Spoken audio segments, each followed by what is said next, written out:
Hello Anshal lovers, welcome back to my channel. तो last part में हमने देखा वांगजी की प्रेगनेंसी का अब लास्ट मंथ चल रहा था। वांगजी किचन में वेइंग और अपने लिए टी बना रहा था।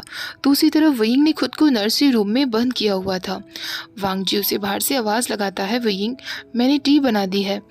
तो वेइंग उससे कहता है, लंजा बाहर ही इंतज़ार करना, अभी अंदर मत आना। वांगजी सोचने लगता है आखिरकार वेइंग इतने दिनों से अंदर कर क्या रहा है।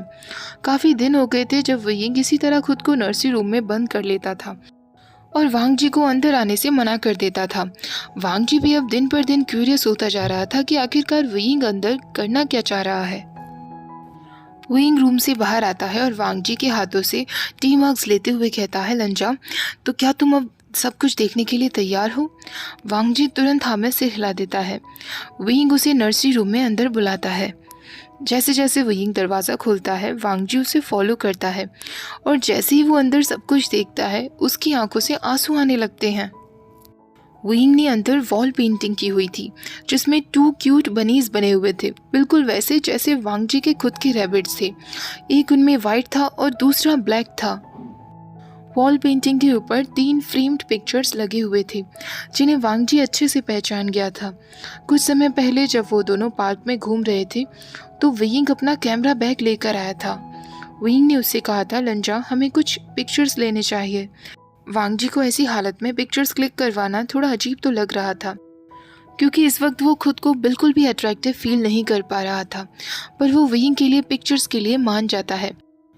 कुछ टाइम बाद फिर वांगजी ने भी वेइंग की कुछ पिक्चर्स क्लिक की थी। पहली पिक्चर वांगजी की थी जिसमें उसने कोट और स्कार्फ पहना हुआ था और अपने स्टमक को पकड़ा हुआ था। थर्ड पिक्चर वेइंग की थी जो स्नो के साथ खेल रहा था और स्माइल कर रहा था। मिडिल में जो पिक्चर थी वो उन दोनों की थी जब उन दोनों के ही हैंड्स वांगजी के स्टमक पर थे और वो उन्होंने ट्राइपॉड के थ्रू ली थी। वांगजी उन पिक्चर्स को देखकर मन में सोचने लगता है, जब भी उनका चाइल्ड उन फोटोग्राफ्स को देखेगा तो हमेशा यही सोचेगा कि वो दोनों लोग आपस में कितना ज़्यादा प्यार करते हैं। ये सब सोचते हुए वांगजी की आंखों से आंसू आने लगते हैं। तभी वेइंग कहता है, लंजा तुम्हें ये सब कैसा लगा? वांगजी अपनी आंसुओं से भरी हुई आंखों से वेइंग की तरफ देखता है, अपना पूरा कंट्रोल खो देता है। वेइंग उसके आंसुओं को पोंछने की कोशिश करता है। तभी वांगजी अचानक उससे कह देता है, मैं तुमसे प्यार करता हूँ। एकदम से दोनों के बीच में एकदम साइलेंस हो जाता है। वेइंग उससे पूछता है, क्या कहा तुमने लंजा? वांगजी फिर उससे कहता है, मैंने कहा मैं तुमसे प्यार करता हूँ। वेइंग अभी भी जैसे शॉक में था। वो धीरे धीरे उससे पीछे जाने लगता है और उससे कहता है, लंजा तुम मुझसे प्यार नहीं करते। वांगजी कहता है, ये तुम क्या बातें कर रहे हो? ऑफ कोर्स मैं तुमसे प्यार करता हूँ। वेइंग कहता है, नहीं, ये सब तुम बस हार्मोन्स चेंजिंग की वजह से कह रहे हो।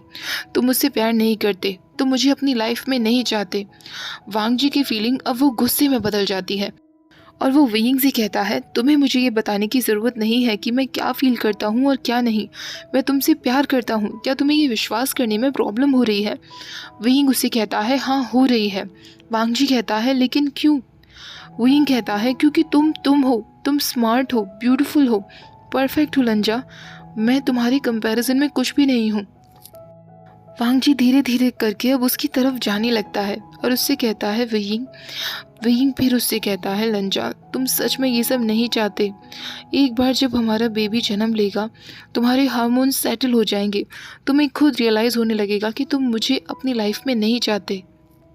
वांगजी को अब इतना ज़्यादा गुस्सा आता है कि वो पास में पड़ा हुआ एक टेडी बियर प्लशी उठाकर वेइंग की तरफ फेंक देता है और उससे कहता है, तुम्हारी हिम्मत कैसे हुई वेइंग मुझसे ये सब कुछ कहने की? वांगजी की आंखों से आंसू गिरना बंद ही नहीं हो रहा था। वेइंग उससे कहता है, लंजा प्लीज़, मैं लड़ाई नहीं करना चाहता, ये सब मत करो, ठीक है मैं जा रहा हूँ। ऐसा कहकर वो नर्सरी रूम से बाहर की तरफ जाने लगता है। वांगजी पूरी तरीके से हार्ट ब्रोकन रह जाता है। वो मन में सोच रहा था, ये सब कैसे हो गया? वो पूरी तरीके से श्योर था कि वेइंग उसकी फीलिंग्स को रिटर्न करेगा, पर वेइंग के मन में तो कुछ और ही चल रहा था। वो उसे अकेला छोड़कर वहाँ से जा चुका था। इस बार वेइंग ने सच में वांगजी को हर्ट किया था। वो रूम वांगजी को बार बार वेइंग की याद दिला रहा था।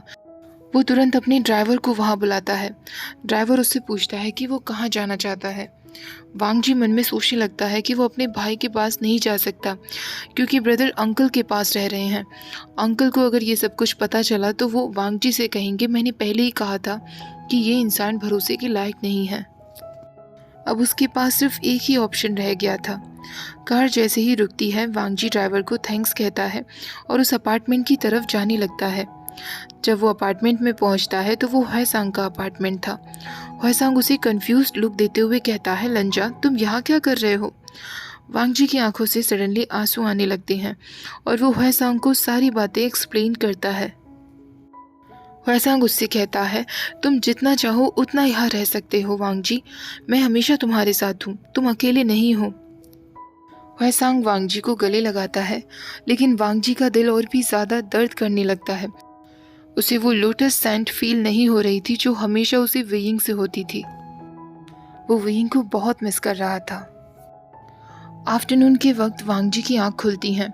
उसका फ़ोन बहुत टाइम से वाइब्रेट कर रहा था। वो अपना फ़ोन पिक करता है तो उसमें वेइंग के काफ़ी सारे मैसेजेस और मिस कॉल्स पड़ी हुई थी। पहला मैसेज जिसमें वेइंग ने लिखा था लंजा मैं अभी वापस आया तो मैंने देखा तुम यहाँ नहीं थे, तुम कहाँ हो, प्लीज़ मुझे कॉल करो। नेक्स्ट मैसेज जिसमें लिखा था लंजा अब मुझे तुम्हारी परवाह हो रही है, प्लीज़ मुझे कॉल करो प्लीज़। तीसरा मैसेज जिसमें लिखा था लंजा स्वीट हार्ट मुझे सच में माफ़ कर दो, प्लीज़ मुझे कॉल करो। चौथा मैसेज स्वीट हार्ट मैं बस जानना चाहता हूँ कि तुम और बेबी सेफ़ हो या नहीं, क्या तुम प्लीज़ मुझे एक छोटा सा मैसेज तो कर सकते हो ना, प्लीज़ लंजा। और आखिरी मैसेज जिसमें लिखा था I am sorry लंजा, I am so sorry, तुम्हारे पास पूरा हक है मुझ पर नाराज़ होने का, मैंने काम ही ऐसा किया है, बट प्लीज़ तुम ठीक हो या नहीं इस बारे में मुझे बता दो लंजा, प्लीज़ एक बार कॉल करो, मुझे तुम्हारी याद आ रही है। लास्ट मैसेज पर वांग जी एक गहरी सांस लेता है। वेइंग सच में काफ़ी ज़्यादा ब्रोकन साउंड कर रहा था। वांग जी वेइंग के साथ ये सब नहीं करना चाहता था, पर वो वेइंग के साथ कैसे रह सकता था वो सब के बाद जो वेइंग ने उससे कहा। वांग जी के पास एक और मैसेज आता है जो लाइन चिचैन का था, जिसमें उसने पूछा था कि वो नेव हयसांग के अपार्टमेंट में क्यों स्टे कर रहा है। एक और मैसेज जो यान लिखा था, जिसमें यानली पूछ रही थी आइंग ने मुझसे कहा है कि मैं ये कंफर्म करूं तुम ठीक हो या नहीं। उसने कहा कि तुम उससे बात नहीं करना चाहते, क्या तुम दोनों के बीच सब कुछ ठीक है। वांग जी सारे मैसेजेस को पढ़ के मेंटली एग्जॉस्टेड हो गया था।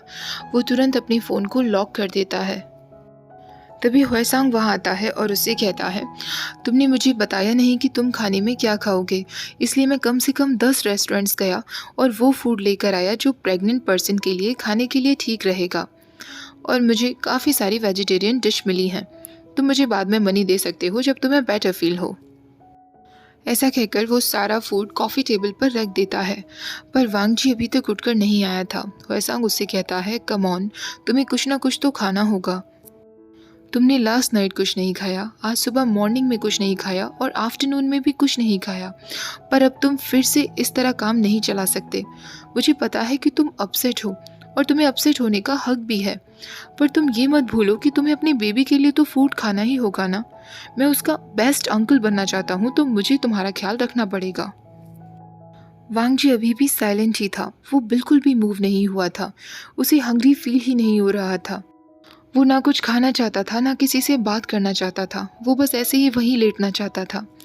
हयसांग अब सीरियस होते हुए उससे कहता है लंजा, अगर तुम नहीं खाओगे ना तो मैं पक्का तुम्हारे ब्रदर को कॉल करूँगा और यहाँ बुला लूँगा। एक बार फिर वांग जी के फ़ोन में वाइब्रेशन होती है। इससे पहले कि वांग जी फ़ोन उठाता, हयसांग फ़ोन उठा लेता है और वांग जी से कहता है ज़रूर उसका ही कॉल होगा। वो तुरंत फ़ोन को आंसर करते हुए कहता है हेलो, मैं हयसांग बोल रहा हूँ। लंजा मेरे ही घर पर है, वो किस हाल में है वो तुम खुद यहाँ आकर देख सकते हो। ऐसा कहकर हयसांग फ़ोन कट कर देता है। वांग जी हयसांग से पूछता है किसका फ़ोन था। हयसांग उससे कहता है तुम्हें जल्दी ही पता चल जाएगा, अब जल्दी से कुछ खाओ, तुम्हारी बेबी के लिए कम से कम।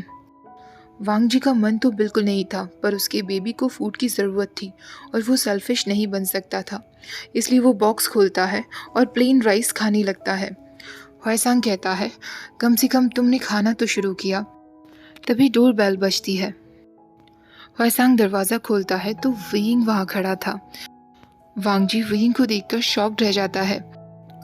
हयसांग वांग जी से कहता है सॉरी वांग जी, पर मैं इसके लिए तुम्हें खुद को हर्ट होते हुए नहीं देख सकता था। तुम्हें इसके साथ सब कुछ सेटल करना होगा। मैं दूसरे रूम में जा रहा हूँ, तुम दोनों अपना समय ले सकते हो। वुयिंग वांग जी को सही सलामत देखकर चैन की सांस लेता है। उसके फेस को टच करते हुए कहता है, तुम ठीक हो ना लंजा? हमारा बेबी ठीक है ना? वांग जी कहता है, वुयिंग तुम यहाँ क्या कर रहे हो? वुयिंग उससे पूछता है, पहले मेरे क्वेश्चन का जवाब दो लंजा। वांग जी कहता है, हाँ हम दोनों ठीक हैं। वुयिंग तुरंत उसके शोल्डर्स को पकड़ लेता है और उससे कहता है, थैंक गॉड लंजा, मुझे बहुत खुशी हो रही है। वुयिंग की आंखें काफ़ी रेड और पुफी दिख रही थी, जैसे वो बहुत समय तक रोया हो। वांग जी फिर उससे पूछता है, वुयिंग तुम यहाँ क्या कर रहे हो? वुयिंग कहता है, लंजा तुम मेरे कॉल्स का, मेरे मैसेजेस का कोई जवाब नहीं दे रहे थे। मुझे तुम्हारी बहुत परवाह हो रही थी। वांग जी उससे कहता है, मैंने तुम्हारे मैसेजेस और कॉल्स का जवाब नहीं दिया क्योंकि तुमने मुझे हर्ट किया। मैं तुमसे बात करने के मूड में नहीं था। तुमने भी मुझे बाकी सब की तरह सिर्फ एक ओमेगा ही समझा। वुयिंग कहता है, आई नो लंजा, मैं जानता हूँ मैंने तुम्हें तकलीफ़ पहुँचाई है। मुझे माफ़ कर दो, तुम वो कभी भी डिज़र्व नहीं करते। मैं पता नहीं क्या बकवास किए जा रहा था, क्योंकि मैं बहुत डरा हुआ था और कंफ्यूज भी था। अब मैं तुम्हें सारी बातें एक्सप्लेन करना चाहता हूँ। क्या तुम प्लीज़ मुझे खुद को एक्सप्लेन करने दोगे? वांग जी का एक मन तो कर रहा था कि वो हमेशा के लिए वुयिंग से नाराज़ रहे, क्योंकि वुयिंग ने उसे बहुत हर्ट किया था। पर दूसरी तरफ वो वुयिंग के एक्सप्लेनेशन को जानने के लिए डेस्परेट हो रहा था। वो सुनना चाहता था कि वुयिंग भी उससे प्यार करता है और उसे अपनी लाइफ में चाहता है। आखिरकार वुयिंग एक रिलीव्ड सांस लेते हुए कह देता है, मैं तुम्हें पसंद करता हूँ लंजा, मैं सच में करता हूँ। शायद मैं तुमसे प्यार करने लगा हूँ। मुझे आज तक कभी भी प्यार नहीं मिला। मैं हमेशा फ्लर्टिंग किया करता था, क्योंकि फ्लर्टिंग में किसी भी तरीके के रूल्स नहीं होते। मैं ज़िंदगी भर तुम्हारा और बच्चे का ख्याल रखता, उन्हें सेफ रखता। पर जब तुमने मुझसे कहा कि तुम मुझसे प्यार करते हो, मैं बहुत डर गया था। वांग जी कहता है, क्यों? वुयिंग कहता है, मैं नहीं जानता लंजा। मैं नहीं जानता कि प्यार के क्या रूल्स होते हैं। मुझे डर है कि अगर मैं तुम्हारे लिए वो सब नहीं कर पाया जो तुम चाहते हो, तो क्या तुम दोनों मेरी लाइफ से चले जाओगे? वांग जी तुरंत वुयिंग को अपनी तरफ खींचता है और उसे एक टाइट हग करता है। वो मन में सोचने लगता है, वुयिंग इतना स्वीट है, काइंड है, फिर भी ये वर्ल्ड उसके साथ इतना क्रूल क्यों था? वुयिंग को बस डर था अनकंडीशनल लव से, इसीलिए वो वांग जी से दूर गया था। ये बात वेंजिंग ने ऑलरेडी वांग जी को बता दी थी, पर फिर भी उसने वुयिंग को अकेला छोड़ दिया। वांग जी की आंखों से आंसू आने लगते हैं और वो मन में सोचने लगता है, उस पूरे टाइम वुयिंग कितना डरा हुआ रहा होगा। मैंने उसे अनइंटेंशनली कितना हर्ट कर दिया। वांग जी वुयिंग से कहता है, वुयिंग प्यार में कोई रूल्स, कोई कंडीशंस नहीं होती। तुम्हें मुझे कुछ भी देने की ज़रूरत नहीं है, तुम मुझे ऑलरेडी सब कुछ दे चुके हो। मुझे बस इसी बात की खुशी है कि तुम मेरे साथ हो। वुयिंग कहता है, पर मैंने अगर सब कुछ ख़राब कर दिया तो? मैं तुम्हें उतना प्यार नहीं कर पाया जितना करना चाहिए तो? वांग जी फिर मुस्कुराते हुए कहता है, तुम ऑलरेडी मुझे बहुत प्यार करते हो। अगर कुछ गलत हुआ भी तो हम इस बारे में बातें करेंगे ना, हम साथ में सीखेंगे, साथ में ग्रो करेंगे। मैं तुमसे प्यार करता हूँ वुयिंग, ऐसा कुछ भी नहीं है जिससे तुम मुझे खुद को प्यार करने से रोक सको। तो प्लीज़ मुझे खुद से दूर मत करो। वुयिंग उससे कहता है, लव यू सो मच लंजा, तुम परफेक्ट हो, मैं तुम्हें डिज़र्व नहीं करता।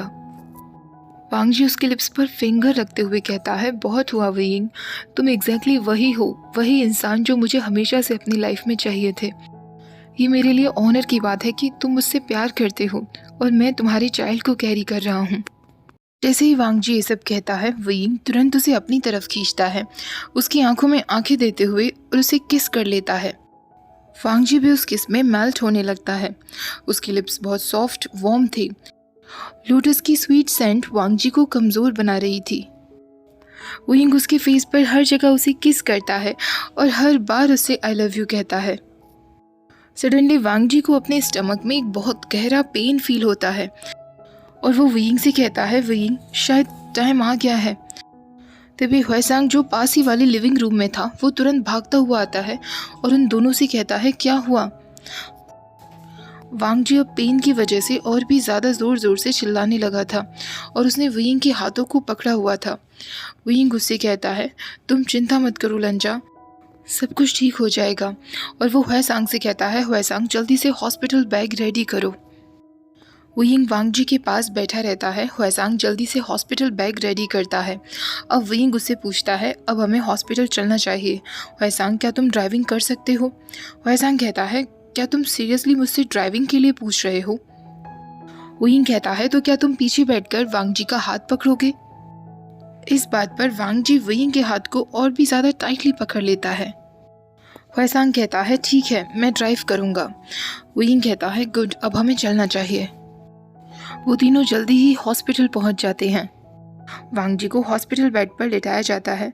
विंग उसके फोरहेड पे किस करते हुए कहता है, तुम्हें कुछ नहीं होगा लंजा, वेंचिंग बस आती ही होगी।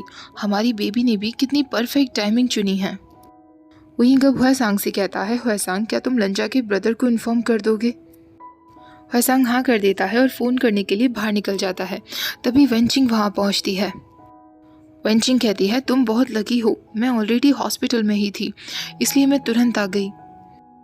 वेंचिंग वांगजी से उसकी हालत के बारे में पूछती है तो वांगजी कहता है, हर 2 मिनट के बाद मुझे कॉन्ट्रैक्शंस हो रहे हैं। वेंचिंग की आंख खुली रह जाती है और वो वांगजी से कहती है, ऑलरेडी इतना टाइम हो चुका है? विंग ये सुनकर तुरंत कहता है, वेंचिंग ऐसा क्यों कह रही हो, क्या कोई चिंता की बात है? वेंचिंग कहती है, सब कुछ ठीक है, पर हमें जल्दी से सब कुछ प्रिपेयर करना होगा और सर्जरी करनी होगी, वरना इसके लिए प्रॉब्लम हो सकती है। वो विंग से पूछती है, सर्जरी के दौरान तुम यहीं रुकने वाले हो? विंग वांगजी की तरफ देखता है उससे परमिशन मांगने के लिए। वांगजी हाँ में सिर हिला देता है तो विंग कहता है, हाँ, मैं यहीं रुकना चाहता हूँ। वेंचिंग तुरंत अपने सारे नर्सेस को असिस्ट करती है। विंग की मदद से वांगजी तुरंत हॉस्पिटल गाउन में आ जाता है। वांगजी को अभी भी बहुत ज़्यादा पेन हो रहा था और विंग ने उसका हाथ जकड़ा हुआ था। विंग ने सर्जिकल ब्लू कलर की गाउन पहनी हुई थी, उसके फेस पर मास्क और हैट थी। विंग वांगजी के माइंड को डिस्ट्रैक्ट करने के लिए उससे पूछता है, मैं कैसा दिख रहा हूँ लंजा? वांगजी उसे रिप्लाई करता है, ये तुम्हें सूट कर रहा है। विंग वांगजी से इसी तरह बात करता रहता है और वेंचिंग सर्जरी शुरू कर देती है। वांगजी को पता ही नहीं चला कि कब वो इस दुनिया में उस बेबी को ले आया। उसे बस इतना याद था कि उसे बहुत पेन हो रहा था, उसकी पूरी बॉडी पर पसीना था और हर वक्त विंग ने उसका हाथ पकड़ा हुआ था। और फिर सडनली ही उन्हें एक टाइनी से बेबी की रोने की आवाज़ सुनाई देने लगी थी। वेंचिंग उस बेबी को विंग को देते हुए कहती है, कंग्रेचुलेशंस विंग, तुम्हें बेटा हुआ है। विंग तुरंत उसे अपनी गोद में पकड़ लेता है। वांगजी उन दोनों की तरफ देख रहा था और उसे बहुत रिलीफ फील हो रहा था। फाइनली उनका बेबी इस वर्ल्ड में आ चुका था। वो विंग की फेस की तरफ देखता है जो उस लिटिल वन को ही देखे जा रहा था। उसकी आंखों से तो जैसे आंसू आने बंद ही नहीं हो रहे थे। विंग उस बेबी को तुरंत वांगजी के पास लाते हुए कहता है, देखो लंजा, ये हमारा बेटा है। और उनका बेटा रोए ही जा रहा था। ऐसा लग रहा था जैसे वो किसी बात से अपसेट हो। उसका फेस बहुत रेड था और हैंड्स बहुत छोटे छोटे थे। वांगजी उसे देखकर कहता है, हेलो लिटिल वन। जैसे ही विंग वांगजी के पास उसे लेटाता है वो तुरंत शांत हो जाता है। विंग पाउट बनाते हुए कहता है, लंजा, शायद ये तुम्हें ज़्यादा पसंद करता है। जब ये मेरी गोद में था तो ये रोए जा रहा था। वांगजी उससे कहता है, नहीं विंग, ये हम दोनों से बहुत प्यार करता है। विंग अपने बेटे की तरफ मुड़ते हुए कहता है, ठीक है, पर कोई भी लंजा से मुझसे ज़्यादा प्यार नहीं कर सकता। विंग उनके सन के सामने ही वांगजी की फोरहेड पर किस कर लेता है और उससे कहता है, थैंक यू सो मच लंजा, हमारे सन को इस वर्ल्ड में लाने के लिए और हमेशा मेरा साथ देने के लिए। वांगजी भी उससे कहता है, आई लव यू टू विंग, थैंक यू मेरा साथ देने के लिए। सडनली वो यॉर्निंग करने लगता है। वेंचिंग कहती है, वो बहुत थक गया होगा, हमें अब उसे रिकवरी रूम में ले जाना चाहिए। विंग वांगजी के फोरहेड पे एक और बार किस करता है और उससे कहता है, अब तुम आराम करो स्वीट हार्ट, हम यहीं होंगे जब तुम जागोगे तो। वांगजी बिल्कुल ऐसा ही करता है। अगले पल जब वांगजी की आंखें खुलती हैं तो वो देखता है विंग रॉकिंग चेयर पर बैठा हुआ था।